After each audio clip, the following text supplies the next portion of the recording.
Recording back on. All right, so today we are going to talk about the 5 stages of objections, and then we're not going to go through all the scripts because this is actually probably a 3-hour class if we were really going to dive into all of each of the scripts. However, you have the materials, and so we'll touch on what those scripts are, but then it's up to you guys to kind of go through and read them and apply them as they feel good to you. So, we talk about scripts and dialogues that, I know it doesn't always feel comfortable to role play, but, after you say something enough times, right now, it doesn't feel like I'm role playing anymore. It just becomes a part of my DNA and a part of my everyday conversation. So role play for me. So I think about back in the day when I first decided I wanted to speak professionally. I was terrible nerves and I would talk really, really, really fast. And so it was suggested that I join Toastmasters.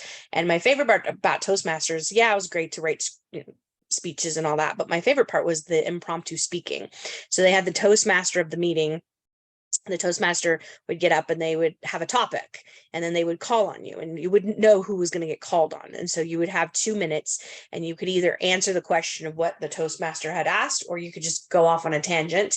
But you had to use the word of the day in order to qualify, and you had to speak for at least 1 minute, up to 2 max. And that was my favorite part. And the reason being is because it taught me to think quick on my feet, and to have those tool belt things to be able to roll off just automatically without even thinking about it. And so that impromptu speaking, it also then I related it back to scripts, because I think about the times that we get asked a question, and when you're new, you don't want to say, I don't know, right? When you're seasoned, you're like, I don't know, let me find out, right? It doesn't feel so awkward to say that. When we're new, we feel very vulnerable. So when we think about scripts and dialogues, and I relate that back to Toastmasters, it really was about that, right? Being able to have something in your tool belt that you can answer right away, without having to slow down your thought, right? You just automatically have the answer. So that's one of the things that I love about scripts, is just helping us to be prepared so we don't have that deer in the headlights look. There is going to be times when you just don't know the answer, and that's okay. I got stumped with that the other day. Somebody asked me and I was like, I don't know the answer to that. I'm going to get back to you.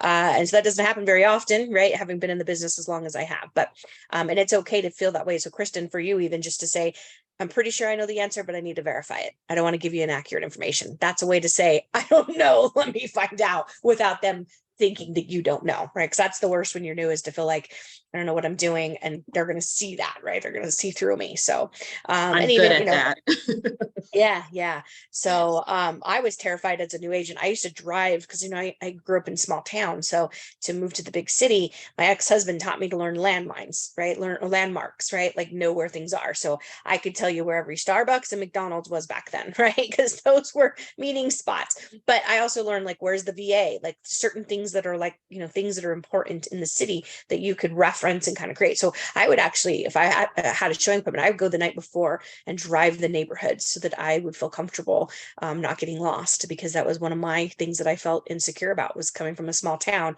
moving to the city. And we used to read map books for fun. How lame are we, right? On the team, we used to quiz each other, be like, where is whatever road, right? Pick something and be like, it's between here and here. So getting really good with that. So all those things, and being up here, like learning all the roads up here, nothing makes sense like it does in Phoenix. So up here, it just doesn't. So getting into this, so let me go, you guys got the materials. Let me do a share screen here. I got a course review attachment. Oh, you did? Did I send the wrong thing?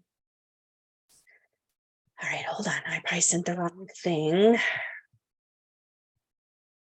me do that again. Sorry about that. I have a folder with all those things, and I obviously grabbed the wrong one. What are we doing? Listing objections. I was just making sure I wasn't crazy. I'm like, yeah, nope. I can do that, but nope, you should have it now. So all right, so let's go ahead and jump in here. So if you turn to the first page in the materials, we are on a never-ending quest to move away from typical. So when we say the word typical, we see a lot of typical behavior in agents, right? And a lot of agents are really struggling right now. And several people that I coach, they're having a hard time with this first quarter. And that's because didn't do the right things last summer when the market changed. The market really started to change in May. We all saw it coming, right? But we didn't see it coming. And so some of you have heard me say this, but I feel like last summer we were sort of like the Caribbean islands when it got invaded by the pirates for the first time. And the reason it got invaded so seriously was because the islanders had never seen ships. They didn't know what pirates were. They didn't know, right? So they had no point of reference. So it was too late. By the time they could identify what was happening, they were already under attack. And I'll share a personal story. Last year or 2 years ago at Christmas, Mitch got me a bicycle. And I walk out on Christmas morning and I see all the stuff and I'm like, oh my God, it's so beautiful. And I'm like, ooh, and he turns around and he goes, are you kidding me? And I'm like, what? And he goes, look again. And I turn around and here's this bicycle sitting in front of the tree. I did not see it. Didn't see it because there's no point of reference that a bicycle will be sitting underneath the Christmas tree or sitting in front of the Christmas tree, right? And so it was a hilarious moment because but it reminds me of what's happened to us in this business. Last summer, Feds kept saying they were going to raise the rates, right? And then when they did, we all kind of were like, what is that? What's happening right now, right? And we should have pivoted then, but we waited till fourth quarter. And some people are even still trying to pivot today. So we need to get away from that typical behavior and really hunker down into being that entrepreneur and really focusing on, paying attention to the things around us, but really focusing on what are the objections and how do we overcome them. So we want to assume the following things, right? That you want to increase your listing inventory. I was talking to somebody the other day in Denver, they still have less than 1 month of inventory. Right, in a balanced market. Heather, what's Heather's last name? Used to work with us. I'm drawing a blank right now. I can picture in my head. Anyway, she posted today that she had multiple offers on one of her listings. It was there today or yesterday. So things are interesting right now, shall we say? So we want Phillips, thank you. So we want to master an effective, proven dialogue. So we're going to have several scripts for you to take away, and that you want to differentiate yourself from the average agent and have your clients discover why you're different. And then we want to study and practice to maximize your production. So it doesn't do you any good to take the scripts and then just stick them in a drawer somewhere. So you guys need to role play them together, and then make sure that they become a part of you, so that when you encounter objections, you're very polished, right? So the best way to prevent an objection is to not create the objection. Right? Because a lot of us do, we create our own situations because we're not effectively communicating. We're not asking the right questions, and proving, when we sit down across the table from someone right now that commissions are transparent on buy sides, I think there's going to be some agents that are going to struggle with that, because if you're not sitting down and demonstrating enough value to a buyer and now they see that you're getting X apples on commission, do you think that there's an opportunity for them to say, hey, Monica, why are you getting paid all of that? I want some of that. Right. And so I think we have to be able to demonstrate our value, and not create situations where now we have an objection. Okay. So we want to improve our conversational weaknesses. Most people are listening to respond. Right. They're not listening to genuinely listen because we're uncomfortable with the silence that happens if we're formulating our thoughts. Right. It's okay to have a moment and pause while you collect your thoughts and say, I let me wrap my brain around this, right? But most of us are uncomfortable with that. And most of us get diarrhea of the mouth when we get nervous. And what is that saying? Is it he who speaks last wins? Right? So it's okay to have that and have that confidence in yourself. And of course, we're going to study, practice, take action, and reinforce. So you could come to this class again, probably going to hear me tell something different, right? And so constantly just improving and studying the content. I was on a mission a couple of years ago to read a book every month. And I did. I actually read more than one book. But then Nate and I were talking and he was like, does it make sense to read a whole bunch of books?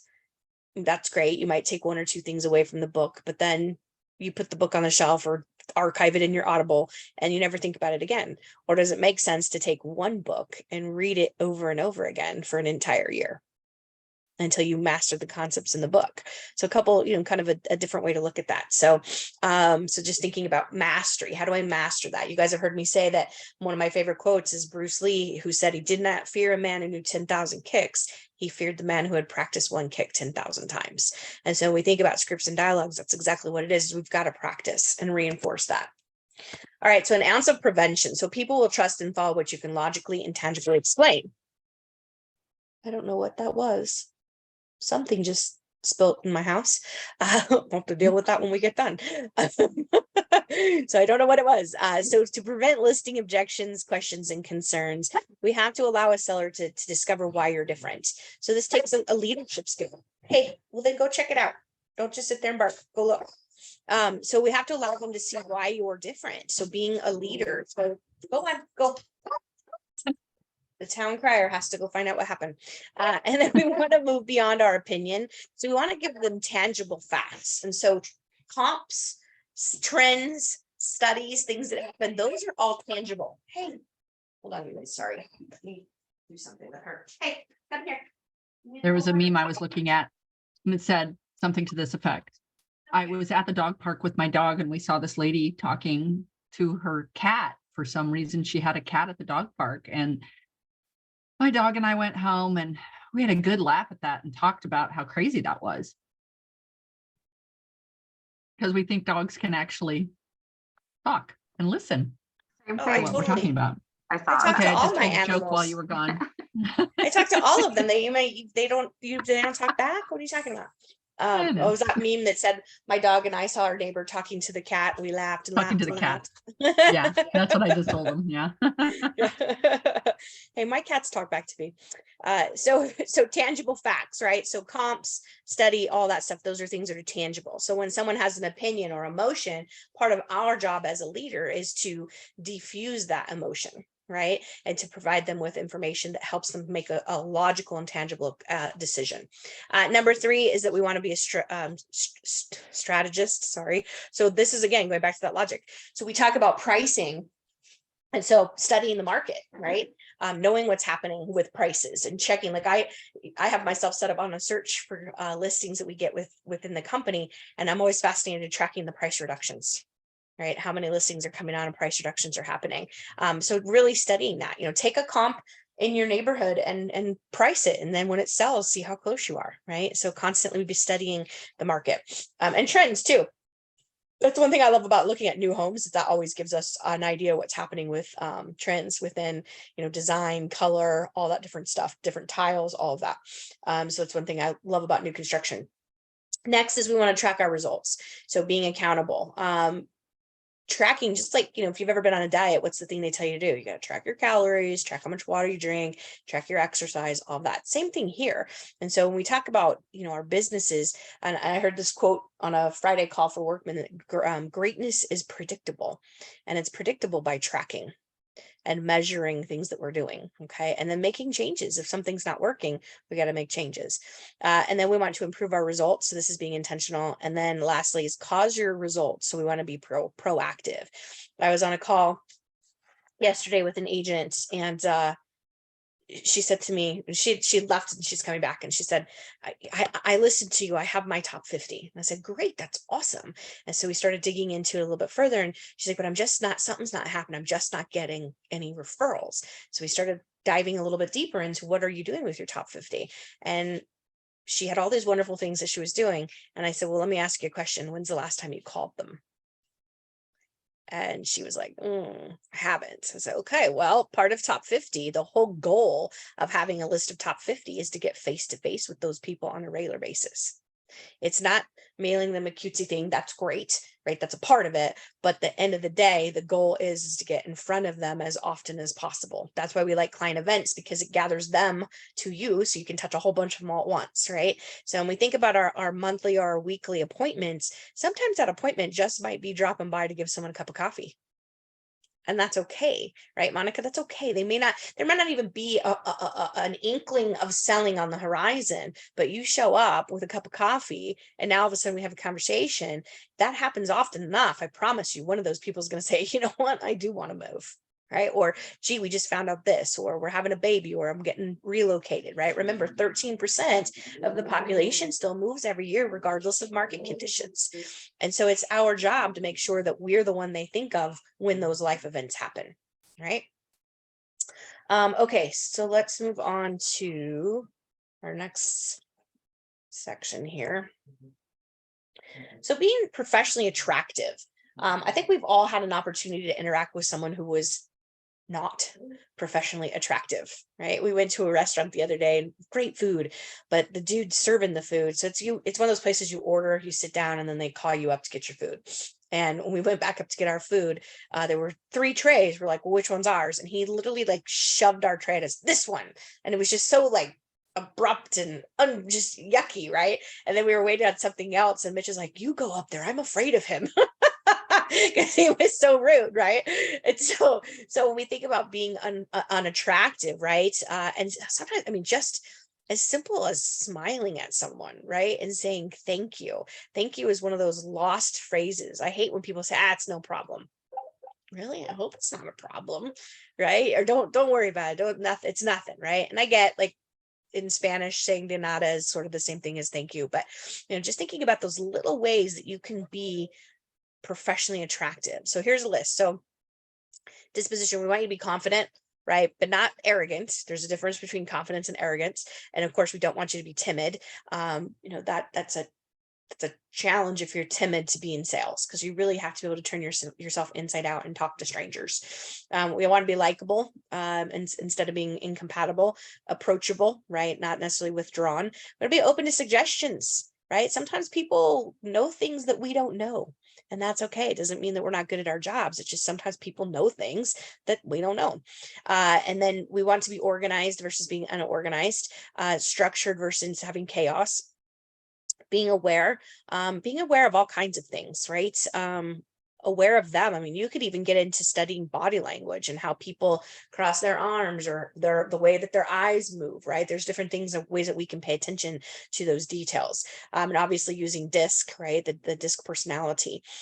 So obviously we don't want you to be oblivious. We want you to be aware. And then being genuine, right? There's a difference there in being genuine. We went to a little party over the weekend, and the guy hosting it, super nice guy, and that we were leaving, I said, hey, I hope we get to do this again.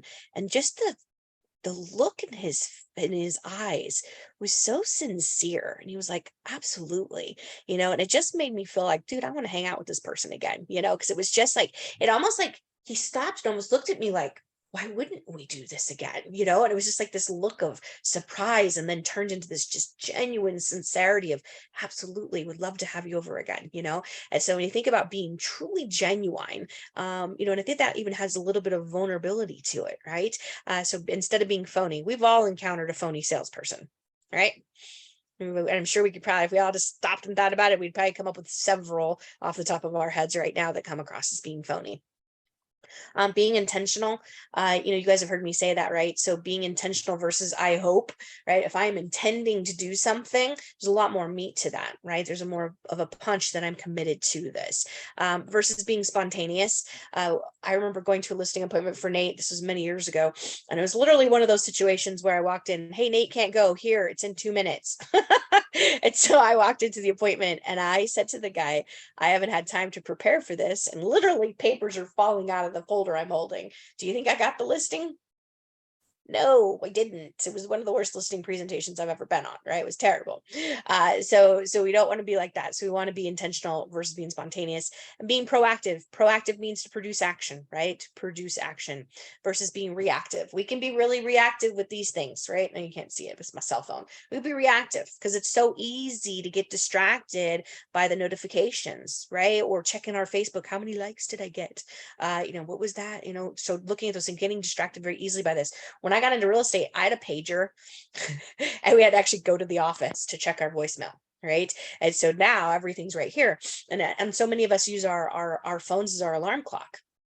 So I can be very reactive when I start my day. If there's something crappy inside my phone when I wake up in the morning, that sets the tone for my day, and being reactive to that. We can be reactive to transactions, right? It's so easy to blow off the most important thing that we do as salespeople, and that's prospecting, because we get distracted with something that needs our immediate attention, or at least we think it needs our immediate attention. And I'm not saying there aren't times that are, right? Because there are. I live in the real world. However, there's also times when we can pause and say, am I being spontaneous right now and reactive to what's happening? Or can this wait? Right? And so not sacrificing prospecting, because prospecting is the most important thing that we do as salespeople, and being reactive in those situations. Obviously being logical. versus being unreasonable. Try not to get your emotions involved in things, especially when we're negotiating, because that's not what that client needs. They need you to remain calm, right? I listened to, I don't know if, I think Monica, I think you signed up for it, but Tony Robbins did that 5-day challenge a couple weeks ago, and he was talking about a guy. There was 3 of them were involved in some business transaction, and it was going sideways. So they took a break, and Tony says that him and his other friend, they were all wound up. They're pissed off, right? But the third dude was super calm. And he tells the story about how that was such an advantage in that situation, that the guy was remaining so calm because everybody else's emotions were out here. And so he really challenged you to find a way that when you start to get wound up, to like bring it back down, right? And I think the word was, I feel so tinkled, is what the guy would say. I feel tinkled, which I don't even know what that means, but it was a way just to diffuse the situation, right? And so staying logical, we want to stay focused. What's the goal? What's their objection versus being scattered? And even just us being focused on what are your non-negotiables every day that you're going to do, right? And staying focused on that. And I know some of us, that's hard because we got squirrel syndrome. We get distracted by the sparkly things, but really knowing what those non-negotiables are. If you knew what your non-negotiables were and you did those every day, and let's say you got done by noon, how accomplished would you feel? You'd feel pretty remarkable, right? And that would give you freedom to say, you know what, I'm going to go be present for dinner. I'm going to go do whatever, right? And so being focused on what we need to do. And like I said, it's being focused with the client too. What's their objective? And sometimes those objectives change. And so pay attention to those things. Sometimes in the middle of something, their goal will change, and we need to be aware of that and staying in tune with it. Okay. You want to be unique. All of us bring something unique to the table that sort of becomes our northern star, that our people, our tribe will find and flock to and be attracted to that. And that's okay. And I think especially people coming, because most people come into this business as a second career. I'm kind of an enigma in that it's been my whole adult life, but most people come into this from a past life, right? I think that applies to Monica. What'd you do before you got in real estate? I don't know what you did. I can't remember. Customer service. Okay. And I okay. worked at a preschool. So Okay. followed my kids into the preschool and then did customer service. Okay. And then real estate. Then divorce equals real estate. Yeah. And Kristen, we know you're coming from education background, right? So all of us have something unique that those past lives lend us, working in a preschool, that to me creates like just a genuine want to help and nurture, right? And so Kristen, you having that education background, teachers can make some of the best real estate agents because they're patient and they have the skill to be able to explain the process and teach people the process. And that's something very comforting in that. I was talking to an agent, not somebody in our office, it was calling on a listing, and it was a listing that sold last May, and they bought the property as too small, and so they put it back on the market. So him and I were having the conversation. I said, interesting that she didn't hire the agent that just sold the property last May. He said, yeah, they didn't like her because they felt like she was pushy. And I said, well, in that market, she probably did need to be pushy, right? But so I share that because, that's how sometimes people feel. So we want to make sure that we're being, our unique gifts and abilities are being seen, right? And of course, that leads to being the opposite, is being typical. And then honest, that's part of our core values, right? Or not our core values, but our code of ethics. I honestly don't like it when people put that in their core values, because that's a gimme. You should be honest. We need to go deeper than that. The code of ethics says we will be honest, versus obviously being misleading. And then passionate. If you're not passionate about this, then you're not going to want to get out of bed when a deal goes sideways, right? Or you sit in an open house where the wind blows all your signs down and you get skunked for 3 hours. That was me Saturday. And so you have to have passion, right? And I think sometimes people accuse us of being workaholics, but really at the end of the day, we are just passionate about what we do. And because it's awesome what we get to do, right? It's next to being a rock star. We get to help people with their primal need of shelter. And that's a pretty cool thing to do. So being passionate about that versus obviously being indifferent. Okay. So this is on page 5. So objections disappear in direct proportion to a seller's confidence in you and your abilities. And I don't think that's just sellers. I think that's buyers too, right? When we possess all of these things that make us professionally attractive, then people want to work with us, right? They're drawn to that. I would also encourage you guys to go through and highlight the ones that kind of resonate with you. And then, could those become part of your own core values now, right? Your own mission statement. Okay. All right, let's go to the next slide here. So pricing homes is not an exact science. Pricing objections are by far the most common form of listing objections. So what we have is that here's the justifying. So the seller might justify thinking their home is worth more than it is because what I need, right? I need this to go buy something else. What I want, because I think my house is, all these features are worth something, or what I have paid, right? I put a new roof on. Well, Mr. Seller, sorry, that doesn't increase the value of your home. That just brings it to what's maintenance, right? Maintenance that needs to be taken care of. And so those are kind of the common things. So most of the time sellers, how much money am I going to make? How long is it going to take? And then how much do you charge? Right? Those are pretty common things that we come up against. And if there's another objection, it's usually something that they expect from you, whether that's a marketing or open houses every weekend or no open houses, whatever, whichever way they go with that. And so sellers' perception is indeed his or her own reality. You must keep these five rules in mind when addressing pricing objections, questions, and concerns. And so the pricing game is all about justification. We say it's not exact science, but there is some science behind it. We don't have a crystal ball, but at the end of the day, we have the MLS, right? And the MLS is the tool that our job as a pricing strategist is to investigate why a home sold or didn't sell. The last 10 years, we haven't really been paying attention to expires and cancels because we haven't had to, right? We should have been, but we haven't because we haven't had to. And so thinking about why has a home sold? So when we look at a sold comp, it's our job to really dig in there and find out why it sold and why did it sell for the price that it did, right? And so we don't want the seller to use their justification to overprice. And then taking overpriced listings that communicates a dangerous message to the sellers, right? And there's a cost associated with that, your time, right? And if they start beating you up in the initial part of it, they're going to probably be difficult throughout the whole transaction. So if you give up on commission because they beat you up in the listing appointment, you're probably going to continue to get beat up all the way through it. Okay. So just be aware of that. And price, commission is one of those things that comes back to how you see how do you value yourself, right? Do you really feel confident that when you sit down across the table from someone, and again, this applies to buyers too, because now that commission is transparent, are you delivering enough value to justify your worth? Right? So that's a question we really have to ask ourselves. So here's the five questions: objections, questions, and concerns. So we want to stay curious. Ask a lot of questions. Okay, we talk about going 3 deep. So tell me more about that, or repeat the question back. If I'm hearing you correctly, this is what I'm hearing, right? And so I love the script O. You guys have heard me say this before. The word O solicits a lot of different things. Okay, a lot of different emotions. So you want to stay curious. Don't get in. What is that Howard Brinton used to say? Get out of judgment and get out of judgment and get into curiosity, right? So ask questions like why? Why do you feel like that? Tell me more. What was your past experience?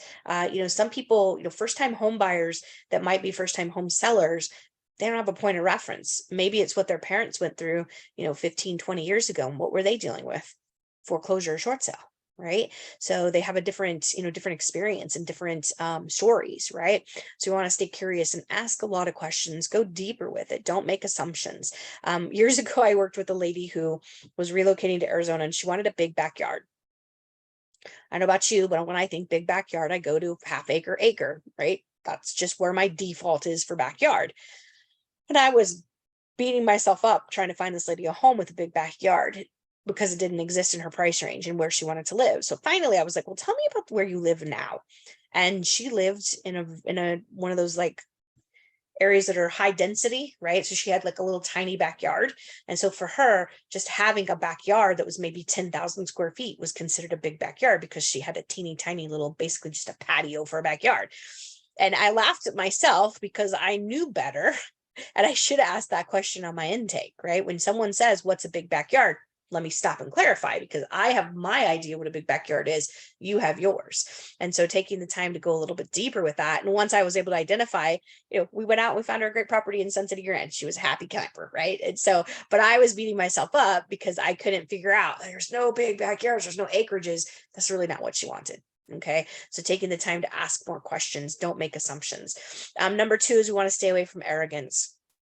We want to be likable, but it's so easy to slip into that sort of dictator role when we go on appointments, just making the assumptions. And I don't think we mean to, right? We just want to come across as the experts. And sometimes that can come across as being arrogant, right? Or thinking that you know what's best for the client.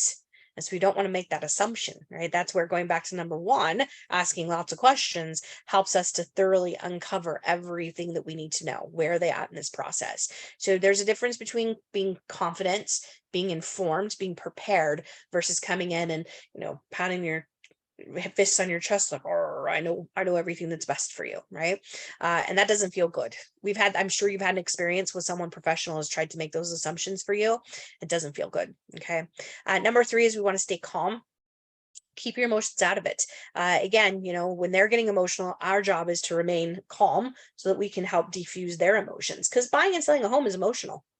Right? It really is. There's a moment of rejection from the bank, whether I could qualify or not, right? And then you've got all the other things that you go through, from inspections to appraisals, all that stuff, right? So it is a very emotional process. And so we want to keep our emotions out of that. And then number four is stay logical. So this is when if we stay logical, we can help to neutralize their emotions.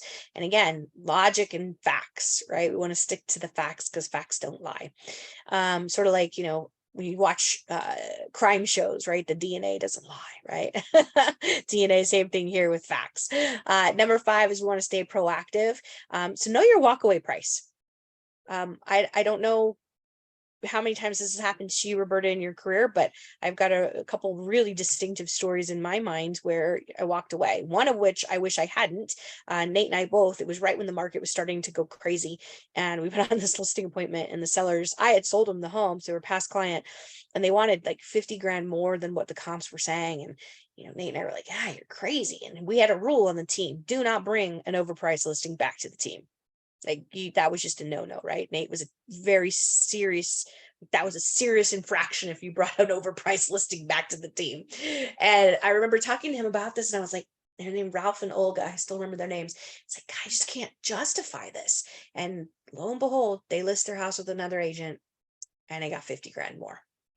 Right. So that was a turning point for us, because we missed out on that. And we both kind of had to, have some humble pie in that moment, right? And that's when everything started to change. And so that's one where we walked away when we shouldn't have, right? We should have stayed in number one, curious. Why do you feel like this? And, we were about to experience something that we'd never experienced before, right? Up until then, everything could be predictable based on previous stuff. And then everything went crazy. And I kind of feel like we're in that same boat right now. We're in a very unpredictable market. Is it a buyer's market? Is it a seller's market? We were saying in October, brace yourself for a long winter. And now we're hearing multiple offers again. So what is it? What is really happening right now? So I feel like we're kind of in that same space that we were in 15 years ago. So, but I also know I have another story of a buyer I fired because they were crazy. And I'm not kidding. You look up the word crazy and their names might be ghosted in there somewhere. And I fired them because they were crazy. And so that was a walkout price, but it was a walkout because they were just awful people. And so we have to know that breaking point where it's okay. Nate talks about that lawsuit that we settled last year or so ago, and one conversation had been documented. Lawsuit would have never happened. And Nate even said he went to the walkthrough with the people with the buyer's agent who was struggling, and he even advised them, maybe this is not the house you should buy. And he shares the story because there were red flags all throughout this transaction, but the agent remained so committed to getting paid because she had so much time invested in this, and it ended up ended up in a lawsuit. We prevailed, so that was good, but sometimes we got to know our walkout to avoid getting sued later, right? Because there are crazy people out there and they will do crazy stuff. So check your guts, and in those situations, the commission's not worth it, right? It absolutely isn't worth it. Okay, so let's see. Talk is cheap. So taking overpriced listings, behaviors, it communicates a dangerous message that, you're in control as the seller, right? I don't see value in what I bring to the table. And then there's a cost associated with that. And then if the listing sits for 6 months, now it's expired, nobody wins in that situation, right? All right. So here's a list of, let me hold on, I'm confused here. Page 7. So here's a list of the key beliefs you must possess as a pricing specialist. So we want to have our attitude in the right spot, right? So these beliefs light the path for self-discovery to correct and justify price entry point. So I'm not going to read through all of them. A couple that stand out to me is homes sell for 2 reasons: price and exposure. And if we're good at pricing, we know what the trends are, and we use the MLS, then you've done your job, okay? Because the MLS is the biggest tool that you have. Now, do you want to do other things? Sure, you can. Tomorrow, not tomorrow, Thursday, we're doing a marketing brain share. So hopefully all of you will come. I'm sure that you have brilliant ideas that I don't have, or even, old ideas that we can dust off and make relevant again. I mean, I have ran a newspaper ad. I haven't done that in 20 years, right? And so things that might be old that we can dust off and make relevant again, or something that was old that we can make modern, right? So I really want us to all come and just have a great share. So hopefully we get some new and seasoned people. Next thing is that buyers seldom pay more than fair market value. And I think that's even more true having gone through what we just went through right now. I think buyers are a little bit, I just think they're in a different place than they were even 20 years ago. And they have a lot more tools like Zillow and, things that are available to them, and Redfin and stuff that tells them what property values are. There's a difference between taking listings and selling listings. Right? It doesn't do us any good to amass an inventory of overpriced listings, right? It's not a win-win for us. It's not a win-win for them. There's opportunity cost associated with taking overpriced listings. And then tangible tools trump all opinions. This again is facts, right? Logic and facts. And then the last one here that really stands out to me is it's unacceptable to leave the seller's money on the table. And if that's a vibe that you possess, regardless if it's a buyer or seller, and you really believe that, you'll put that off in your pheromones, and people will feel that and see that from you and experience that. And that's a good thing to have as a salesperson, because we get lumped in with, some unethical people out there, right? That just the vibe is that I only care about getting paid, and I want you to have top dollar, so I get paid top dollar. And so when we have the vibe of it's unacceptable to leave the money on the table, that changes it, right? That creates trust, and creates like, Monica isn't just in this, to get paid, right? She really genuinely cares about me and my bottom line. Okay. So read through those. You'll see them again in other classes, but these are just some of the core beliefs you need to have if you want to be a strong pricing strategist and overcome objections, right? That's really the bottom line, is overcoming our objections. All right, so I am going to do a stop share, because the last parts of this class, we are basically going to just go through some of the objections, and you guys have the scripts in here. So page 8, pricing. So unrealistic, right? So the seller wants to be unrealistic in that. So again, we want to stay curious, ask a lot of questions. And then when we say that, you go through the listing stuff, right? And if it's a listing appointment that is someone I know, I'm probably going to email comps ahead of time, so that they have a chance to look at the pictures and read everything. If it's someone I don't know, I'm probably not going to do that, because I don't want, if they're interviewing somebody else, I don't want that agent using my comps against me. Okay. So if they basically, depending on what they're saying, so would you share with me how you have arrived at this price? And you just want to shut up and listen, right? And then dive into it and say, we could take that approach. However, doing so, and we go back to what are their hot points. And so when you're doing your investigation on your intake, you want to find out where are they with the 1 and 2, right? We talked about how much money am I going to make and how long is it going to take, right? Where are they in that? Which is priority? Is it timing or money? And sometimes those flip flop, right? Sometimes when it starts out being about the money, and then all of a sudden it becomes about the time, because sellers say they're not in a hurry till the yard sign goes in. Right. And so now all of a sudden we are in a hurry. And, a lot of these companies out there are competition. They're preying on that. They're preying on that emotion that, oh my gosh, it's going to take forever, and someone's going to be digging through your underwear drawer. Right. So we have to combat that with logic and logic and tangible facts. Okay. So finding out what those hot buttons are, and all throughout your presentation, when you're overcoming objections, you want to constantly be going back to that. It's sort of like that pain point, right? You said you needed to be somewhere in 60 days. Let's keep pushing that. Okay. And until that either sometimes, again, like I said, it will change, or we keep working through that, right? So we have a pricing class that you guys, I don't know when it's come up on the calendar, but that is trademarked, that class. If you take that class, you can now say that you are a 7-step pricing strategist, TM, which is kind of cool, and your competition does not have that next to their name. Okay, so pricing. So this is page 9. So neighborhood specific, that can be true, right? If you're working in master plan communities, Arrowhead Ranch, those areas, it's a little bit different when you get outside of those neighborhoods and you're doing, more custom or things that, like where I live, nothing's the same. And there's not one house that's been built the same in this community. So pricing is specific. So seller's unrealistic wants to use or set a benchmark price. This is when you're going to go back and look at homes that have failed to sell, right? Your expireds and canceled. Sellers believe it's worth more because of a specific amenity, such as solar, right? So, or a pool. Those are things are lifestyle. They're not necessarily adding value to the property. And in some cases, up here in Prescott, a pool doesn't really have any value at all, right? Because you can't, that you can use it during the summer for half the day, right? But as soon as the sun goes down, you're not getting in your pool. A hot tub, on the other hand, a little bit different. So that's something that can be used year round, okay? Sellers want a list above the competition, so you've got a script in there for that. Let's see. So seller wants to disregard the competition. Previous agent told me it was the wrong time of year. Do we have the wrong time of year in Arizona? Not really, not based on elements, but July tends to be a little bit slower month just because people are not focused on buying and selling because it's hot and they want to go on vacation. The seller wants to start too high, and then you have some other dialogues in here for sellers that are really stubborn. So the bottom line dialogue. So you've got that's on page 11. Let me just see if let me get through these with time. Hold on, there's a couple I really want to hit here. We still think our home is better, right? And we have an unexplained need to price it 25 grand over. Anybody dealt with someone like that? Happens all the time, right? They think their house is the best thing since sliced bread. Realtors are the worst too. We're the worst at pricing our own homes. And so the person who would be willing to pay over value is someone who's a cash buyer or someone who needs to pay over. Those buyers don't really exist, right? Cash does, but someone just willing to pay over market value.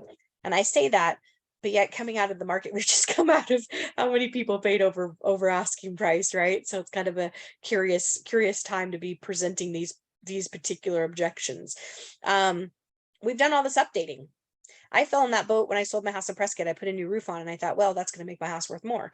And Nate gently had to remind me, hey, stop being a typical seller. You just brought your house up to what it needed to be for maintenance, right? We've done all this updating. We need 25 grand to buy another house. So there's a script for that. How about this one? Joe said he would list my home above market. Right? Well, some agents do, right? Good for Joe. How did Joe justify that? Are you going to hold Joe accountable? When it doesn't work out, you can still call me, right?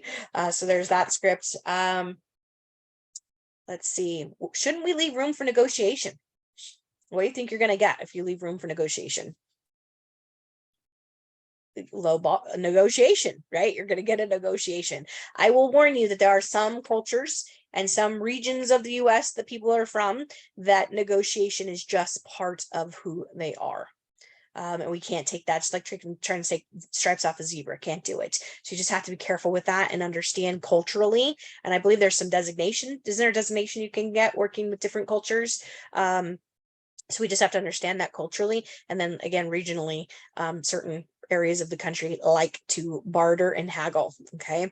And that's exhausting, but you got to work with it because it is who they are. Commission objections. Will you work for less? Never talk commission on the phone. Always want to have that conversation in person. And I don't even really get into it until I'm doing my listing paperwork.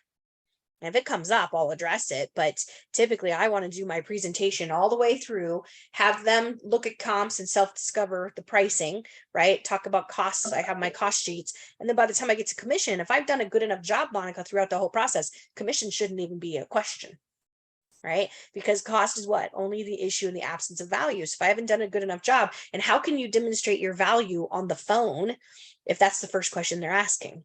Right. So we don't want to say to answer that question. I usually say something along the lines. It's a great question. However, I like to tailor make my commission packages for each person based on their needs. So it'd be unfair of me to give you a quote over the phone before I know what your needs are. And that usually squashes the objection. Okay. I had a lady, this is a great story. There's several different things here on commission for you guys. So you have several different options of which one feels best for you as far as what your comfort is.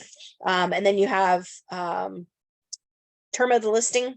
I only want to sign a 3-month. If you have comps that say that the house is going to take 4 months, then you need to explain that to them. I can't get my job done with just 90 days, right? I need this time to get the extra time to get it sold. And then you have location objection. We have 3 offices in the West Valley, so hopefully that is an objection. And plus you can lean in on, a lot of us do virtual, right? Our car is our moving office. And so you have that. You also have the option, if there's in the RE/MAX office close by, you can certainly call ahead of time and use their conference room if you need to. Okay. Friendship objection.